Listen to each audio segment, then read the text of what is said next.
Assalamualaikum warahmatullahi wabarakatuh. Balik lagi bersama saya Rini Oktavianingsih. Pada kali ini kita akan membahas materi perbandingan berbalik nilai. Kalau kemarin kita sudah membahas tentang perbandingan senilai, nah sekarang kita akan membahas tentang perbandingan berbalik nilai. Di hadapan kalian sudah ada soal atau contoh soal yang nantinya akan kita bahas secara bersama-sama. Ada 5 soal nih ya nantinya. Di sini teman-teman bisa lihat ada 4, padahal aslinya ada 5. Nanti kita akan coba satu persatu biar teman-teman makin paham apa bedanya perbandingan senilai dan perbandingan dari berbalik nilai. Oke, kita langsung aja ke contoh soal nomor 1. Soal nomor 1, dengan kecepatan rata-rata 50 km per jam, suatu pekerjaan dapat ditempuh dalam waktu 7 jam. Jika kecepatan rata-rata 70 km per jam, maka waktu tempuhnya adalah, nah sekarang kita lihat dulu nih variabel yang ada itu, di sini ada kecepatan, kemudian ada waktu juga ya teman-teman ya. Di sini sudah sama semuanya satuannya. Nah, sekarang kita bisa langsung hitung. Di sini ada yang namanya kecepatan. Kemudian ada yang namanya waktu. Yang pertama berarti di sini dalam waktu dalam kecepatan 50 km per jam, dia akan menempuh waktunya itu perjalanannya selama 7 jam. Kemudian kalau kecepatannya 70 berarti lama waktunya berapa? Gitu ya. Nah, sekarang kita lihat terlebih dahulu untuk di kecepatannya di sini bertambah ya. Bertambah untuk di kecepatannya. Nah, kalau 50 km per jam aja nih, dia menempuh waktunya itu adalah 7 jam. Berarti kalau 70 km per jam kecepatannya otomatis lama waktunya akan cepat dong sampainya gitu ya. Berarti ini makin berkurang waktunya gitu ya. Nah, berarti kalau perbandingan atau ciri-ciri khasnya adalah yang satu positif, yang satu negatif, berarti di sini namanya adalah perbandingan berbalik nilai. Berarti nanti akan ada yang dibalik. Nah, di sini berarti 50 per 70. Nah, kedua ini teman-teman perbandingannya ditukar. Jadi di sini menjadi sama dengan X per 7 ditukar gitu ya teman-teman ya. X per 7 ditukar dari yang ini, yang waktunya. Nah, kemudian kalau tahap di sini sudah sama, kita kali silang yaitu 50 dikali 7 sama dengan 70 kali X. Berarti X-nya sama dengan 50 kali 7 dibagi 70. Nah, ini bisa kita coret, kita eliminasi nolnya, kemudian 7-nya. Jadi, waktu yang ditempuh selama dia menggunakan rata-ratanya itu adalah kecepatannya 70 km per jam adalah 5 jam. Gitu ya, semoga dapat dipahami. Soal nomor 2, jika harga sebuah buku 5.500, Rini dapat membeli buku sebanyak 60 buku. Jika harga sebuah buku 5.000, banyak buku yang dapat Rini beli adalah, nah sekarang kita bisa lihat terlebih dahulu variabel apa saja yang ada, yaitu sebuah buku ya, berarti ada buku, kemudian ada yang namanya harga ya, di sini ada harga. Berarti kita bisa dapat tulis di sini ada buku atau ada harga dulu ya. Ada harga, kemudian ada buku. Yang pertama, bila harganya 5.500, Rini dapat membeli buku sebanyak 60 buku. Kemudian, ketika harganya 5.000, Rini dapat membeli berapa banyak buku? Kan gitu pertanyaannya. Sekarang kita cek terlebih dahulu. Ini merupakan perbandingan senilai atau perbandingan berbalik nilai. Nah, berarti di sini itu kan berarti semakin berkurang ya. Nah, kemudian di sini kita cek dulu nih, ya.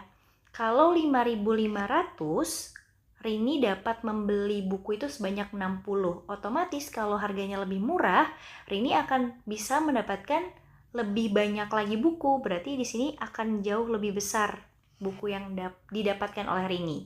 Otomatis kesimpulannya adalah kalau satunya positif, kalau satunya negatif, ini namanya perbandingan berbalik nilai. Nah, berarti akan ada yang dibalik. Jangan lupa, ini kita balik ya. 60 per X jadi X per 60. Sekarang kita akan hitung. Yang pertama di sini 5.500 per 5.000 sama dengan X per 60. Jadi ditukar gitu ya. Nah, kemudian kita kali silang biasa. Berarti di sini 5.500 dikali 60 sama dengan 5.000 dikali X. Berarti X-nya sama dengan 5.500 dikali 60 dibagi 5.000. Pasti ada yang nanya, Bu, kenapa 5.500 yang nggak langsung dikalikan sama 60? Nah, Ibu membuat perhitungannya seperti ini supaya mudah untuk mengeliminasi atau membaginya, teman-teman. Karena bisa dicoret. Nah, seperti itu. Nolnya dicoret lagi, nolnya dicoret lagi. Tinggal kita bisa bagi nih, 55-nya kita bagi 5, yaitu 11. Berarti tinggal kita bisa hitung, X-nya adalah 11 dikali 6, berarti 66 buku yang dapat Rini beli. Jadi jawabannya yang D. Semoga dapat bisa dipahami. Soal nomor 3, suatu pekerja akan selesai dikerjakan oleh 18 pekerja selama 20 hari. Agar pekerja tersebut dapat diselesaikan 15 hari, banyak tambahan pekerja yang diperlukan adalah yang ditanya, ingat ya, tambahan pekerjanya. Nah, kemudian kita lihat terlebih dahulu, berarti di sini ada yang namanya pekerja, kemudian ada waktunya dalam hari ya. Semuanya sudah dalam hari. Nah, sekarang kita bisa hitung. Di sini ada pekerja, kemudian ada hari. Yang pertama ada 18 pekerja. 18 pekerja itu dia bisa selesai dalam waktu 20 hari. Kemudian kalau misalkan di sini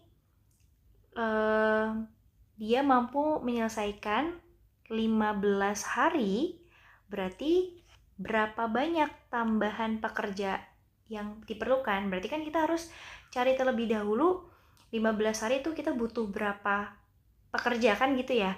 Nah, sekarang kita lihat nih, apakah ini perbandingan senilai atau berbalik nilai.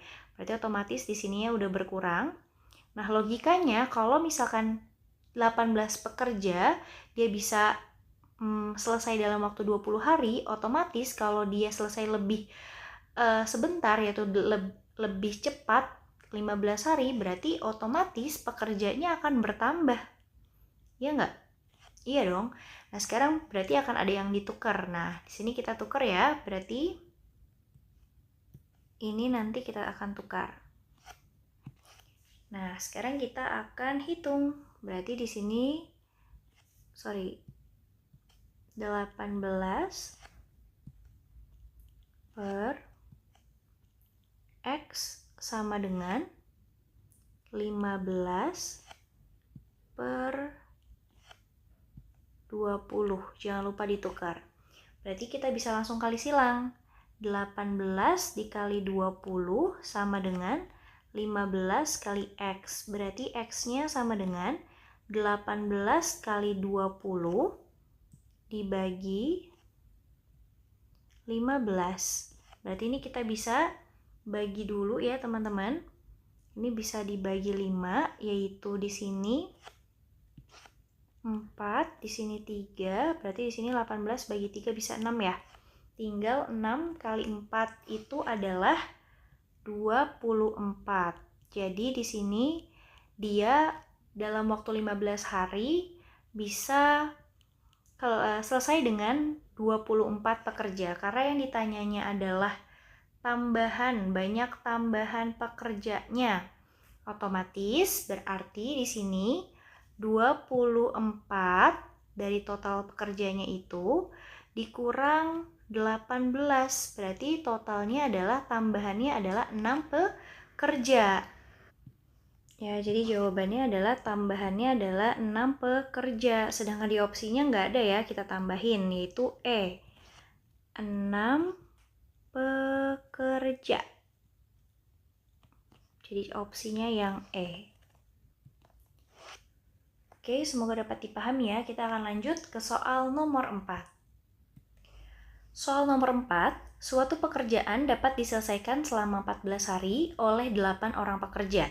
Jika 6 pekerja ditugaskan ke pekerjaan lain, lama waktu yang bisa diselesaikan oleh pekerja yang tersisa adalah, berarti akan ada pekerja yang dihilangkan atau dikurangkan ya, yaitu sebanyak 6 pekerja. Ada di sini ada pekerja, ada hari ya. Jadi kita tulis di sini ada pekerja, ada hari. Oke, di sini selama 14 hari dia bisa diselesaikan dengan 8 orang pekerja. Nah, kemudian 6 pekerja ditugaskan ke tempat lain. Berarti yang awalnya 8 pekerja, 6 orang yang ditugaskan ke tempat lain.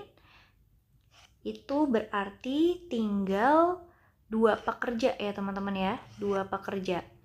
Kemudian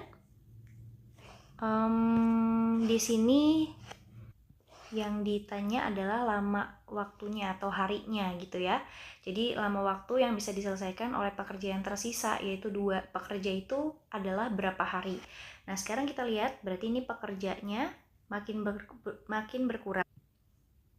Kemudian logikanya kalau 8 pekerja dia bisa 14 hari selesai, berarti kalau 2 pekerja akan lama dong waktunya, berarti ini semakin bertambah nanti lama waktunya. Karena yang satu negatif, yang satu positif, maka kesimpulannya adalah soal ini merupakan perbandingan berbalik nilai. Maka nantinya di sini akan kita tukar. Ya, kita tukar. Nah, sekarang kita bisa hitung. Berarti di sini 8 per 2 sama dengan X per 14. Berarti kita kali silang 8 dikali 14 sama dengan 2 dikali X. Berarti X-nya sama dengan 8 dikali 14 dibagi 2. Jadi ini kita bagi dulu nih, 8 bagi 2 bisa 4, tinggal 4 dikali 14. 4 dikali 14 itu adalah 56 hari. Jadi, lama waktunya yang bisa diselesaikan dengan sisa pekerja yaitu 2 pekerja, yaitu selama 56 hari. Jadi, jawabannya yang B. Semoga dapat dipahami. Kita akan lanjut ke soal nomor 5. Soal nomor 5, seorang peternak mempunyai persediaan makanan untuk 20 ekor sapi selama 19 hari. Kemudian peternak membeli 18 ekor lagi. Berapa lama persediaan makanan itu akan habis? Berarti di sini yang kita harus garis bawahi ya teman-teman, peternak itu membeli 18 ekor lagi. Berarti yang semulanya 20 ekor, kemudian dia tambah lagi 18 menjadi 38 ekor sapi. Di sini berarti ada sapi, kemudian ada hari ya. Ada hari. Nah, sekarang kita bisa hitung. Di sini berarti ada sapi, ada hari.